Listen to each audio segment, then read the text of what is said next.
హన్మకొండ జిల్లాలో విధి వంచిన ఓ బాలుడు దీనగాథ అందరి హృదయాలను కలిచివేస్తుంది. ఆ అబ్బాయి వయసు 16 సంవత్సరాలు. చూస్తే 8 సంవత్సరాల అబ్బాయిలా కనిపిస్తాడు. చదువుకుంటూ ఆడుకుంటూ తిరగాల్సిన సమయంలో మంచానికే పరిమితమైపోయాడు.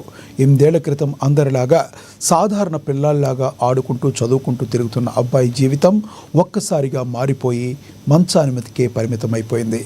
ఏమీ చేయలేని నిస్సహాయ స్థితిలో బాలుడి తల్లిదండ్రులు ఉన్నారు. బాలుడు చదువుకోవాలని ఆశ ఉన్నా చదువుకోలేని పరిస్థితి. తనకు సీఎం రేవంత్ రెడ్డిని, పవన్ కళ్యాణ్ని కలవాలని కోరిక ఉన్నట్లు బాలుడు తెలుపుతున్నాడు. బాలుడు చికిత్స కోసం తమ వద్ద ఉన్న డబ్బులు, బంగారం, పొలము అమ్మేశామని తల్లిదండ్రులు కన్నీరు మున్నీరవుతున్నారు. తమ బాబుకు చదివి అంటే ఇష్టమని, కానీ బాబు పరిస్థితి వాళ్ళు చదివించలేకపోతున్నామని, కూలీనాలి చేసే సంపాదిస్తున్న పైసలు బాబు ముందులకే సరిపోతున్నాయని వారు తీవ్ర ఆవేదన వ్యక్తం చేస్తున్నారు. మెరుగైన చికిత్స కోసం సహాయం చేయాలంటూ ప్రభుత్వాన్ని, దాతల సహాయాన్ని కోరుతున్నారు. బాబుకి వికలాంగుల పింఛన్ కూడా రావడం లేదని వారు వాపోయారు. దీనిపై మరింత సమాచారం మా ప్రతినిధి మౌనీష్ అందిస్తారు. అబ్బాయి వయసు 16 సంవత్సరాలు. చూస్తే 8 సంవత్సరాల పిల్లాడిలా కనిపిస్తాడు. గత 8 సంవత్సరాలుగా మంచానికే పరిమితమైన పిల్లాడి యొక్క దీనస్థితిని చూసి తల్లిదండ్రులు తీవ్ర ఇబ్బందికి గురవుతున్న పరిస్థితి నెలకొంది. ప్రస్తుతం మన హన్మకొండలో ఉన్నాము. ఈ హన్మకొండలో ఒక 8 ఏళ్ల క్రితం సాధారణ బాలుడిగా ఆడుకుంటూ చదువుకుంటూ తిరుగుతున్న ఒక బాలుడి జీవితంలో పెను మార్పు సంభవించి మంచానికే పరిమితమైన పరిస్థితి నెలకొంది. దీంతో నడవలేని పరిస్థితి, కాలు తీసి కాలు పెట్టలేని పరిస్థితిలో ఉన్న అబ్బాయి ఉండడం జరిగింది. అయితే అసలు ఏంటి ఈ అబ్బాయి పరిస్థితి ఏంది, వాళ్ళ తల్లిదండ్రులు ఏమనుకుంటున్నారు అని వాటిపై మనం ఒకసారి వాళ్ళ తల్లిదండ్రులతో మాట్లాడదాం. అసలు అబ్బాయికి సంబంధించిన వివరాలు తెలుసుకునే ప్రయత్నం చేద్దాం. ఇది ఫ్యామిలీ, ఇది ఒక చిన్న ఫ్యామిలీ. ఇక్కడనే 8 సంవత్సరాల క్రితం విధి ఆడిన వింత నాటకంలో 8 సంవత్సరాల నుంచి మన మంచానికే పరిమితమై ఉన్నాడు. ఇతని పేరు నిరంజన్. ప్రస్తుతానికి వయసు అయితే 16 సంవత్సరాలు, కానీ చూస్తే 6 సంవత్సరాల పిల్లాడిలా కనిపిస్తాడు. వాళ్ళ తల్లిదండ్రులు ఉన్నారు, ఒకసారి వారితో మాట్లాడదాం. అసలు ఏం జరిగిందనే విషయాలతో మనం మాట్లాడదాం. అన్న చెప్పండి, అసలు ఏంటి మీ అబ్బాయి పేరేంటి, ఏం జరిగింది, ఎందుకు ఇలా ఉన్నాడు? బాబు పేరు నిరంజన్ సార్. బాబుకి 7 ఇయర్స్లోనే కొంచెం కిడ్నీస్ ప్రాబ్లం అని చెప్పి పుట్టవాపు వస్తే మేము ఎంజిఎంకి వెళ్ళి ట్రీట్మెంట్ చేయించాం.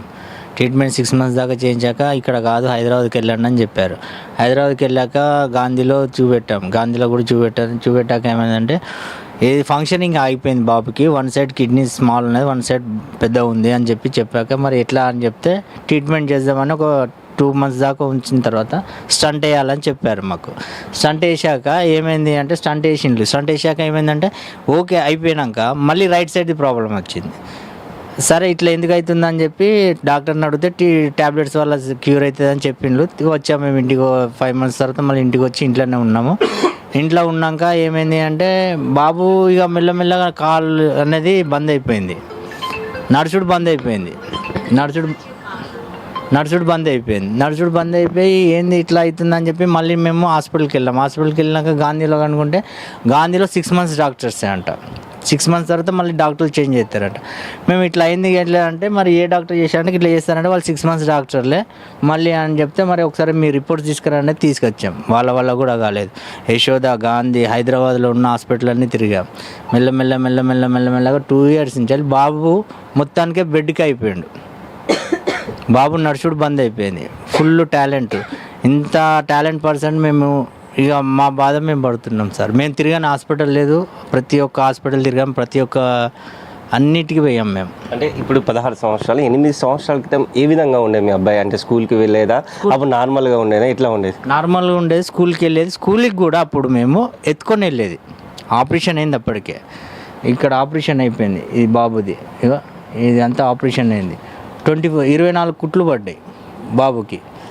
అప్పుడు కూడా బాబు మంచిగా ఉండేది, నడిచి మెల్ల గొడవమట్టు నడిచి. మేము అప్పుడు ఎత్తుకొని స్కూల్కి వెళ్ళేది, దింపేది, మళ్ళీ తీసుకొచ్చేది. అట్లా మంచిగానే ఉండేది. క్యూర్ అవుతుంది అనుకుంటేనే వచ్చేది. కానీ మొత్తానికి మా బాబుని బెడ్కి అయిపోయాడు. ఇక్కడ 8 ఇయర్స్ బ్యాక్ ఇలా ఉండే అబ్బాయి ఈ విధంగా అయిపోయాడు. వాళ్ళ చూస్తే తెలిసింది పిల్లాడు ఎంత యాక్టివ్గా ఉండేది అనేది తెలిసింది.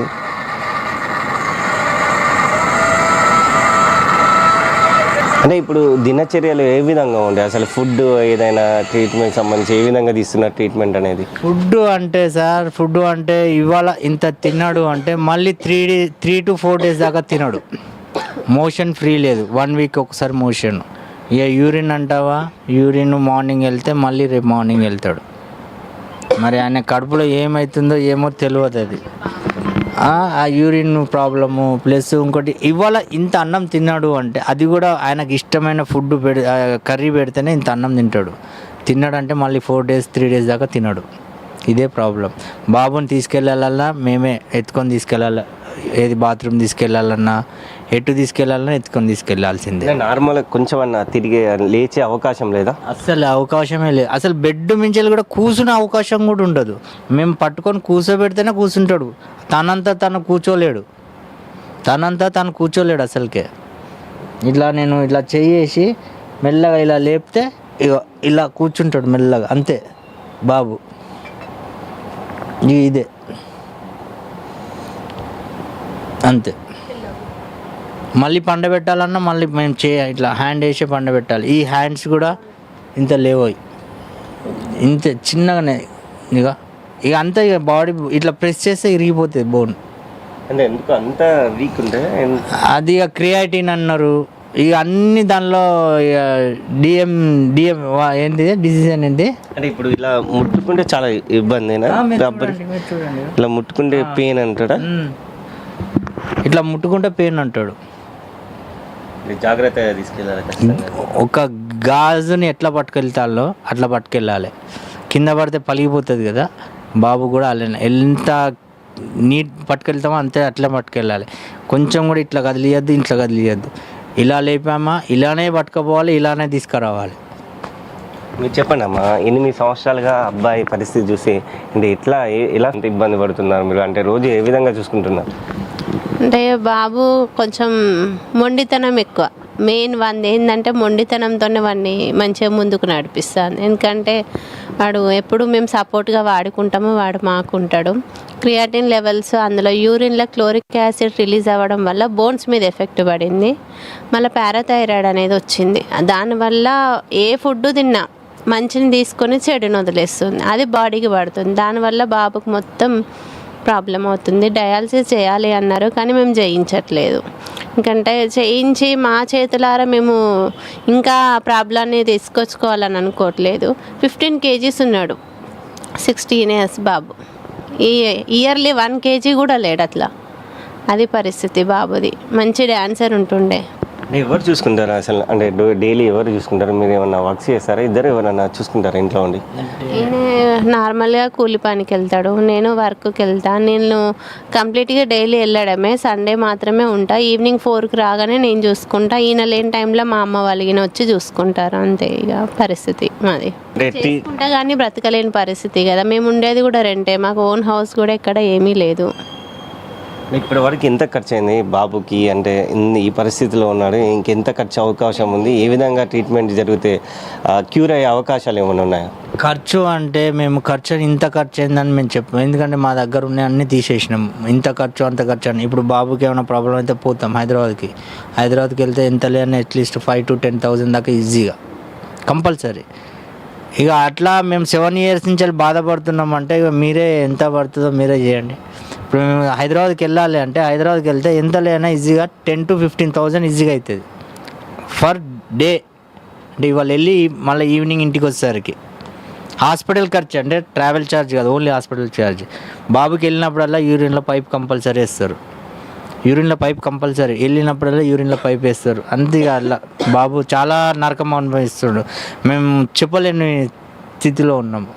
ఇక ఆల్మోస్ట్ మా దగ్గర ఉన్న అన్నీ అమ్ముకొని అన్నీ చేసి పెట్టుకున్నాం. మా అన్నీ ఏం లేవు మాకు. అయినా మా బాబు ఉండాలని మేము అది పని చేసుకుంటా, నేను ప్లంబింగ్ పని చేసుకుంటా మేము చూస్తున్నాం. మాకు గవర్నమెంట్ నుంచి సపోర్ట్ లేదు, మాకు ఎక్కడి నుంచి సపోర్ట్ లేదు. బాబు కోరిక ఏంది? సీఎం రేవంత్ రెడ్డి అంటే ఇష్టం, పవన్ కళ్యాణ్ అంటే ఇష్టం. బాబు వాళ్ళని కలవాలి. నాయని రాజేందర్ రెడ్డి దగ్గరికి కూడా వెళ్ళాం, ఎమ్మెల్యే దగ్గరికి. ఆ సార్ దగ్గరికి వెళ్తే కూడా మా దగ్గర ఆ సార్ సపరేట్గా రూమ్లో పిలిపించుకొని బాబుతో ఒక 1/2 hour దాకా బాబుతో మాట్లాడి నేను తప్పకుండా నీ కోరిక చేస్తా, నేను సీఎం దగ్గర తీసుకెళ్తా అని మాకు హామీ ఇచ్చాడు. నాయని రాజేందర్ రెడ్డి మాకు హామీ ఇచ్చాడు. మాకు తీసుకెళ్తా అన్నాడు. కొంచెం ఇక బిజీ ఉందని చెప్పి ఇప్పుడు తీసుకెళ్తా అని మాకు హామీ ఇచ్చాడు. అంటే ఫర్దర్గా ట్రీట్మెంట్కి అంటే మీకు డబ్బులు ఏమన్నా ఎవరైనా సహాయం చేస్తే బాగుంటుంది అనుకుంటున్నా? ఇక సాయం చేస్తే బాగుంటుంది అంటే మేము ఈ అడగలేము మేము అలా, ఎందుకంటే అది వాళ్ళ దేవుని దయ వాళ్ళ ఇష్టం. ఎందుకంటే మేము అడగలేము, మాకు ఉన్నదంతా మేము పెట్టుకున్నాం. వాళ్ళకి ఏమైనా దయ ఉంటే అది. ఒకసారి అబ్బాయితో మాట్లాడదాం. 16 సంవత్సరాల అబ్బాయి, అంటే 8 సంవత్సరాలుగా ఇటు మంచానికే పరిమిత అయ్యాడు. చాలా చురుకైన అబ్బాయి మనం వీడియోలలో చూస్తే కూడా ఎంత చక్కగా డ్యాన్స్ చేస్తాడు మనకు తెలుసు. ఒకసారి అబ్బాయితో ఏం పేరు చిన్న? నిరంజన్. ఏమిటి చదువుకోవాలని ఉందా? ఎక్కడి వరకు చదివావు నువ్వు? 6th class. అవునా? 6th. ఎవరిని కలవాలని? సీఎం రేవంత్ రెడ్డి పవన్ కళ్యాణ్. అది పాపు పరిస్థితి చూస్తే ఒకసారి వాళ్ళ తల్లిదండ్రులు కూడా చాలా తల్లడిల్లిపోతున్న పరిస్థితి నెలకొంది. అయితే ఇప్పటి వరకు తన వద్ద ఉన్నటువంటి అన్ని ఖర్చు చేసి అయితే బాబుని ట్రీట్మెంట్ అయితే అందిస్తున్న నేపథ్యం కనిపిస్తుంది. తనకు అయితే 6వ తరగతి వరకు కూడా చదువుకున్నాడు. ఫర్దర్గా చదువుకోవాలనే ఆశ కూడా ఉన్నట్టు బాబు మాటల్లో మనకు తెలుస్తుంది. కానీ విధి చేసిన వింత నాటకంలో ఈ విధంగా ఉండాల్సిన పరిస్థితి అయితే కనిపిస్తుంది. అదేవిధంగా అతనికి సీఎం రేవంత్ రెడ్డిని కలవాలనేది ఒక గట్టి కోరిక ఉంది. అదేవిధంగా పవన్ కళ్యాణ్ కూడా కలవాలనే ఆశ ఉందని చెప్తున్నారు. అదేవిధంగా తనకు చదువుకోవాలనే ఆశ కూడా ఉందని అంటూ వారైతే చెప్తున్న పరిస్థితి అయితే కనిపిస్తుంది. ఎవరైనా ప్రభుత్వమే సహాయం చేయాలనే అవకాశం కూడా ఉంది. అయినా కూడా ప్రభుత్వం చేయాల్సిన సహాయం వారు చేస్తారు. కానీ ఎవరైనా ముందుకొచ్చి వీరికి పేద ప్రజలైనటువంటి వీరు రెక్కాడితే కానీ డొక్కాడని పరిస్థితిలో ఉన్నారు. వారికి కొంచెం సహాయం అందిస్తే, ఎవరికైనా తోచినంత సహాయం అందిస్తే వారైతే బాబునైతే కొంచెం ట్రీట్మెంట్ అందించి కొంచెం మెరుగైన చికిత్స అందించే అవకాశం ఉంది. ఒకసారి వారి ఫోన్ నెంబర్ తీసుకుందాం. ఫోన్పే నెంబర్ ఎవరైనా దాతలు సహాయం చేసి బాబు పరిస్థితి చూసి సహాయం చేసేగలిగితే వారి యొక్క ఫోన్ నెంబర్ పేరెంట్సే చెప్తారు. వారి ఫోన్పే నెంబర్కి చేయాల్సిన అవకాశం. ఒకసారి చెప్పండి అన్న మీ ఫోన్పే నెంబర్, ఎవరైనా సహాయం చేయాల్సిన అవకాశం ఉంటే. మా ఫోన్పే నెంబర్ వచ్చేసి 7386141282. మాది డబ్బాలు, పేడపల్లి డబ్బాలు, Hanuman Nagar, road number 4C. మేము ఇక్కడికి వచ్చి దగ్గర 20 years దాకా అవుతుంది. మా అసలు ఊరు వచ్చేసి దుగ్గొండి. ఇది బాబు యొక్క పరిస్థితి. ఎవరైనా సహాయం చేయాలనుకుంటే 7386141282 అనే నెంబర్కి ఏమైనా సహాయం చేయగలిగితే చేయండి. ఇది రామగోపాల్చారి వారి యొక్క ఫాదర్ నెంబరు. ఎవరైనా దాతలు సహాయం చేయాలనుకుంటే చేయండి. ఎందుకంటే పిల్లగాడి యొక్క భవిష్యత్తు కొరకు మీరు కూడా సహాయం చేసిన వారైతారు. కెమెరా పర్సన్ మధుతో మౌనిష్, CNN న్యూస్ వరంగల్.